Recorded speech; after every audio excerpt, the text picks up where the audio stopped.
As you can see, the product is ready. Sat here for the proper amount of time. And with one light scrape, not even a lot of pressure, it just sucks it right up.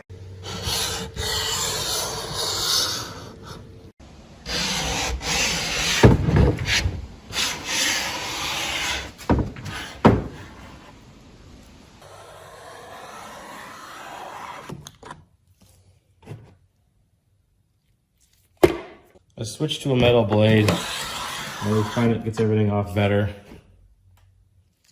easier. As long as you got experience with it, you'll be fine. How nice this stuff comes off. And you're talking stainless. It's been there for 20 years. So again, to get this wood, it's really easy, effortless, just real time consuming. I did want to take just a moment to show you some of the other aspects of cleaning out here, which is going to be a lot different as far as the sides go. So the sides, you're really going to want to use the edge of your tools here to clean these lines and just make a real light, no pressure groove across it. And you're going to just pull with it. And then the same thing across the side. You can almost just drag the goo right off these ridge lines and pull it back. So what we found most effective was just to kind of pull this off. You can see the goo's getting pulled down, and then you kind of pull it down over here on the bottom end, and then we'll just take this. And go just like that. Slither that goo right off, and then you can just go pick it up all the way across, and it just cleans those gunk right out. Now remember, we'll also use steel wool afterwards. We want to get as much of this gunk out as we can, otherwise we're going to go through a lot of steel wool. So I wanted to take a moment to show you the big difference here in the sheen. Now the cabinet door has been stripped and scraped. We're going to take some steel wool and we're going to go around and just clean it up. Like you can see, just still the remaining little gunk, all the goo in here. You can see it's shimmering here. And what this will do is it will just get rid of it. We'll suck it up like a sponge. And it will be gone.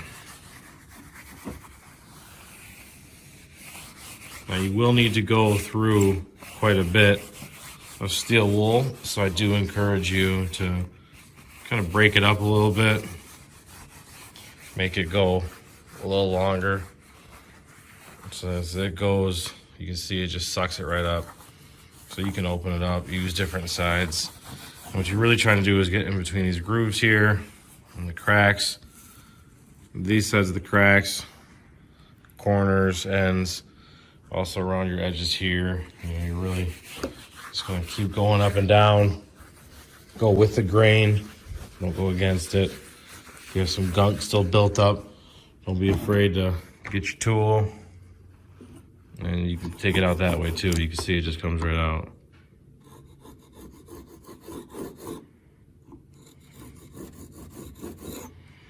So also remember, you're gonna rinse it at the end so you don't have to go crazy, but you do wanna make sure you got a nice finish. You spent a lot of time to get to this point. You know, don't skimp out now. One trick to save some money on these steel wool pads, as you can see, it's kind of got this open edge. Just rip it open here. Sometimes it's easier than others, sometimes it's not. Roll it down. Keep rolling it until it gets to the end here. Make sure you're wearing gloves, and you can really make this last a lot longer. With scissors, you can cut little strips or in halves or quarters or whatever you want. But if you use all this on one of these, it's gonna just suck it all up right away. Whereas if you kind of cut it up in pieces, you can be a little more systematic with it. You also want to get your sides. So you're gonna go right across this edge. You're gonna get it all the way along the top. And then you're gonna want to get those edges in here too, those grooves.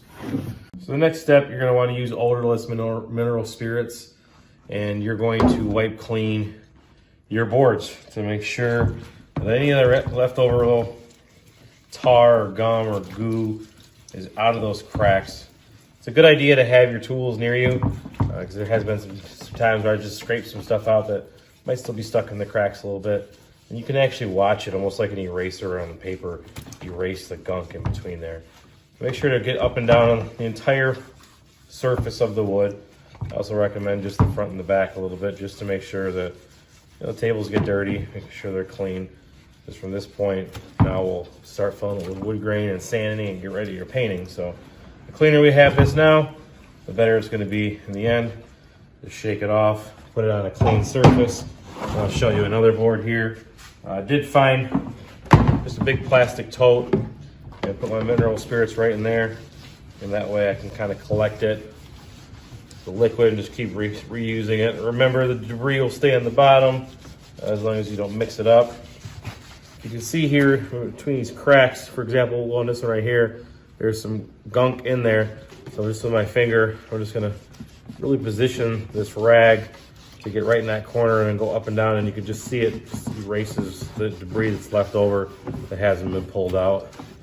Same with the other corners on the other side. The very bit corners I'll focus. This is really where you need your tool though. You can't get in those areas as well without the tool, so I would use that. Scrape it out. And also make sure to get your tops. You're gonna wanna make sure to get those cracks on top as well. That's an area where I've noticed it really likes to hide. So you really gotta make sure you're looking at it each time. I'll roll it over on its other side. Make sure to, again, get all your cracks and grains and get it as clean as possible. Get all four sides. I already did that side. Then I'll do one more quick through, just to make sure. And I like letting it get real wet so that it just kind of drips through and pulls that gunk and junk out. And I'll just real quick rinse it on the back. I already cleaned the back, so I only get the raised edges. That's why you always want to put the tape in the middle. Take off your debris and continue your process.